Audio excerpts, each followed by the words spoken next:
Chicago, welcome. Thank you, my Lord. Good to see you, sir. Thank you.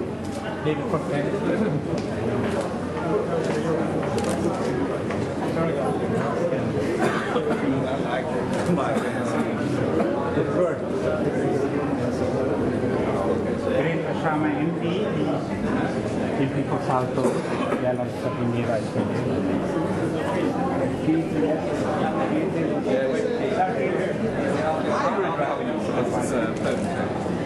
Andrew Penning, the MP for Croydon.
Let me express my thanks sincere for Father Emmanuel. Father Emmanuel is the Archbishop Tutu of the Tamil struggle. Please stand again.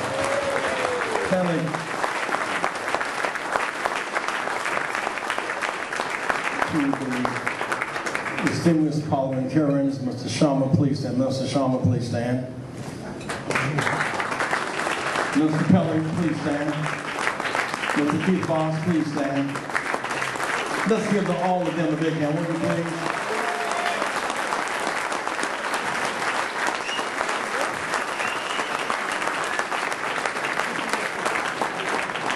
Let me say to you tonight that I am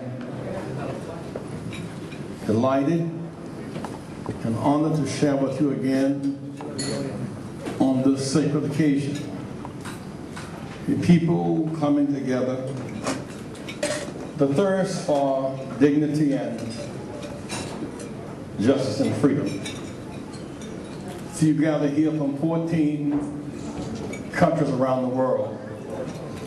All that you've been through, you deserve a very special recognition by the royal community. I say to you tonight, no matter how difficult the struggle is, truth crushed to the earth will rise again. It will not go away. I want to urge you to join the Rainbow Push Coalition International, because we seek to globalize justice with mercy and grace around the world. The Tamil community, you are part of that vast body of people seeking your rightful place under the sun. Sometimes it's dark and difficult, and you seem that all odds are against you. Sometimes you might feel abandoned. This year, 50 years ago, I was arrested in Greenville, South Carolina, along with 6 classmates for trying to use a public library. We lived under state-sanctioned terror. We were accused of being unable to learn and then locked up for trying to use a public library. Yet another contradiction. As Providence would have it, as we meet here tonight, this week in 1965, people in Selma, Alabama, some remote place, south of Birmingham, north of Montgomery, Alabama, they sought to march across the bridge in Selma, Alabama. In America in 1965, Nazi POWs, Nazi prisoners of war, had rights that black soldiers did not have in their uniforms. how humiliating it was when Dr. King gave Washington in 1963. You tend to think of the "I have a dream" uplifting part of that speech. What is not dealt with so very much is the context of that speech. It really was not a speech about the dream. It really was a speech about the broken promise. You said, in effect, "Lincoln, we stand in the shadows of your majestic monument," and you promised. We're looking at the Congress and the 13th Amendment. You promised. And here we are 100 years later, an unfulfilled promise. A promissory note, a bounce check marked insufficient funds. The day he gave that speech, my brothers and sisters, from Texas across to Florida up to Texas up to Maryland, we could not use a single public toilet in our own country. The day he gave that speech, those who had money could, if they were African American, could not buy ice cream at Howard Johnson's, could not rent a room at Holiday Inn.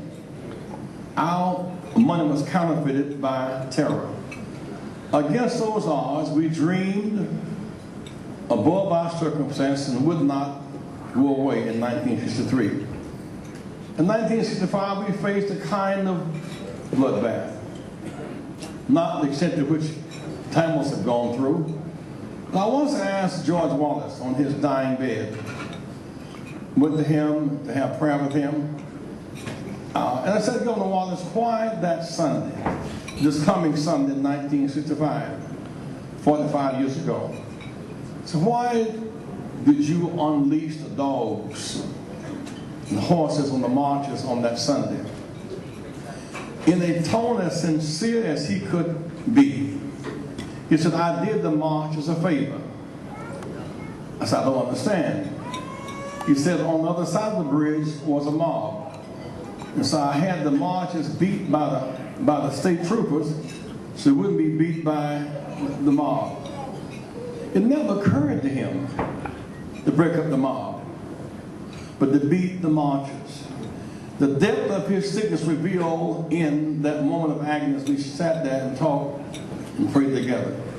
Yet, against those odds, in Selma, Alabama, 1965, where Governor unleashed dogs on innocent people, against odds that Sunday, in some remote place in Selma, Alabama, today there is an African-American president, Barack Obama.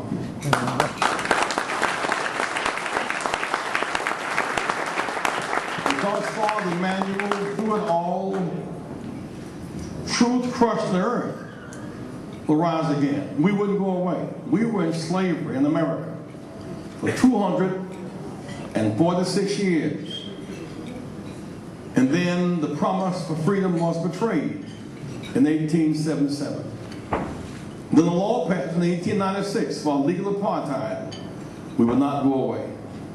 And then the 54th Supreme Court decision. We as a people, my friends, people of Tamil, we would not go away. And so today we stand with a new sense of renewed dignity because we the people would not go away. You must not go away. You must stand tall and fight for your dreams and your hope and your aspirations.